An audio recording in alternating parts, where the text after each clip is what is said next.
Hello, everybody, and a happy Wednesday to you all. Thank you for coming by and joining me on another one of my Rouslin's 3-Ball, a short-form video that gives you a couple of quick bets, or first-round bets, I should say. Maybe not quick bets, but first-round bets, some week-long bets, a couple of showdown plays, and everything to just get your week started. This is focused on primarily things that are going to be happening tomorrow morning. Like I said, though, I'm going to put in some other information and a couple of other bets in there. So let's go ahead and pull up some of the information we got going on this week. It is the CJ Cup that is being held at, of course, Shadow Creek Golf Course.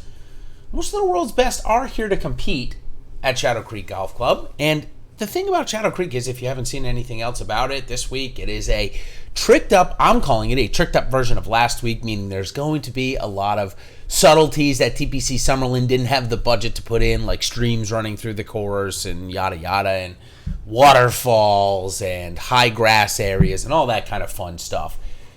The reason is because Tom Fazio, when he was doing it, basically had an unlimited budget.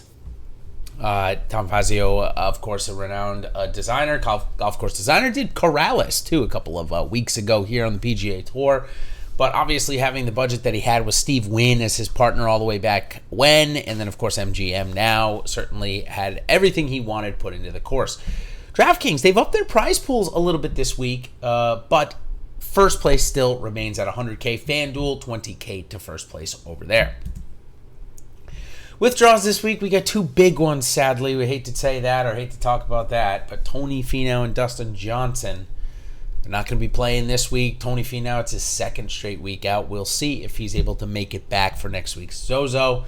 Same with Dustin Johnson. No ill signs have been reported from Tony Finau, but obviously was not able to secure two positive tests prior to teeing off this week, so he has to sit out another week.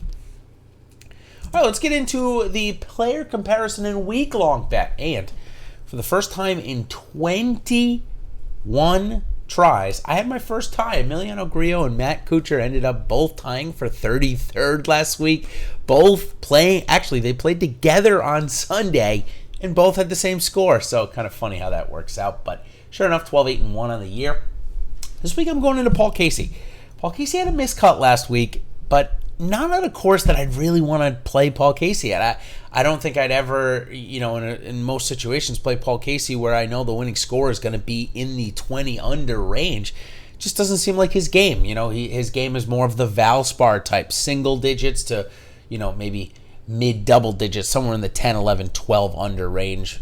So maybe this week I think is maybe going to creep up a little bit higher than that, but to get a plus 100 value against Matthew Fitzpatrick, who, he's coming off a top 10 at the BMW Championship, but prior to that, when they matched up, Paul Casey beat him pretty handily. So the model has him ranked 17th to 15th. So for a plus 100 value, seems like a pretty good area to go at. As far as our DraftKings price, $8,000 to $8,900, $9,200 to $10,000 on FanDuel. Okay, my week-long bets here. Last week was sadly a blank, although I did mention a fourth bet on here, Justin Suh, who ended up coming in the top 5, and that was a 16 to 18 to 1 payout. So I didn't give myself credit for it because I didn't write it down, but I thought I'd at least maybe give myself a little pat on the back, if you will, for the call on Justin Suh last week. But this week, we are going to head to a couple guys that we haven't used in a little while, and one of them, Shane Lowry. That's the first one here. His odds to win are 80 to 1. So he's coming off a 13th place last week. He just got new irons where he's looked better, and I feel like 80 to 1. He's priced with some guys that aren't playing so well. So I saw some good value there. 12 to 1 on the top 5, 5 to 1 on the top 10, and 2 to 1 on the top 20. Sungjae Im. So I had him at 40 to 1 at the beginning of the week. After DJ's dropped down, I've seen him as low as 33 to 1 in some places. 8 to 1 on the top 5, 4 to 1 on the top 10, and 2 to 1 on the top 20. Sungjae Im this week coming in off of a week last week where he led the field in strokes gained off the tee. So Sungjae Im, like him this week a lot. Jo-Hyun Kim. He's going to be my bomb of the week. And I looked at also Harry Higgs, who's 300 to 1. But decided to go with Jo-Hyun Kim because Higgs is cheaper on DraftKings, so I'm going to play him there, and I'm going to bet Kim.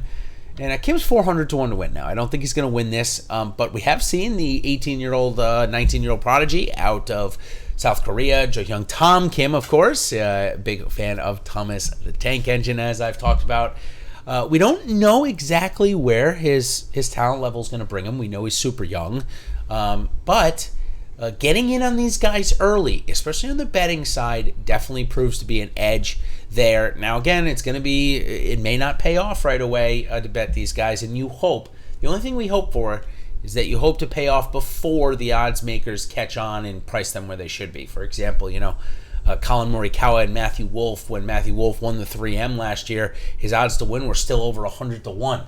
I think it was maybe 80 to 1. I shouldn't say over 100. I think it was close to 80 to 1. And that field wasn't strong by any stretch that year. Bryson DeChambeau, I think, might have even been the odds-on favorite to win going into it. Colin Morikawa was right around the same. You're not even going to sniff those prices ever again on Matt Wolff or Colin Morikawa, at least not for the foreseeable future. So that's why I'll take a little bit of a gamble and go with Jo Hyung Kim. 401, 50-1 on the top 5, 16-1 on the top 10, 8-1 on the top 20, 4-1 on the top 30, and a plus 183 on the top 40. So I'm going to bet all of those this week. Okay, moving on. Round 1 and bets and Showdown Focus. We had a very good week last week. We went 2-0. Saw Cantlay take down Na pretty handily, and Hideki Matsuyama also beat Jason Day. Maybe not handily, but did still beat him. So 2-0 for that was a nice parlay as well, paying about 2 to 1. So my 5th parlay of the year brings my record up to 20-13-2. So definitely a positive showing there. This week I'm going with a similar theme. You see the name of Jason Day still in there. I'm going to bet against him again, and plus I'm getting a plus 100 for Louis Oosthuizen, and I like those odds. I'm going to go with Dan Berger over Justin Rose. I know Justin Rose was able to get to the weekend at the BMW PGA last week, but I just don't think he's quite ready yet. He's got another month before the Masters to try to get in form, but he hasn't shown me enough to want to bet with him. And Daniel Berger's been playing some pretty good golf, so I'll go ahead and go Daniel Berger minus 120. From a round 1 Showdown Focus, you guys know I need some type of Spieth sweat, and while I'm probably not going to play him in any big lineups on DraftKings, maybe a couple, this is the way I'm going to get exposure through round 1 Showdown. Mine as well. He's only going to kill me for one round if I do end up playing him in a big lineup. He's only around $7,200. Cam Champ has been playing pretty bad, but if this golf course takes off the tee into consideration and he hits a lot of fairways, he's guaranteed to get 4 rounds. And 4 rounds that means he's going to get 16 par 5s. Man, I just love this guy to be able to make an eagle out of 16 par 5s that he's going to see guaranteed this week. Of course, I could be wrong, but I like his chances better than most people's in this field to do that. So I like him for showdowns as well. My 3-ball is going to go with the guy that just got in the field, Robbie Shelton. He's plus 175. He's going up against Danny Lee and Jo Hyung Ham. And while Ham certainly could beat either of those two guys, I would take Shelton against him every single time. And I would also take Shelton over Lee at plus 175 most times. So that's how I arrived. Kind of maybe a little bit different play on Robbie Shelton this week.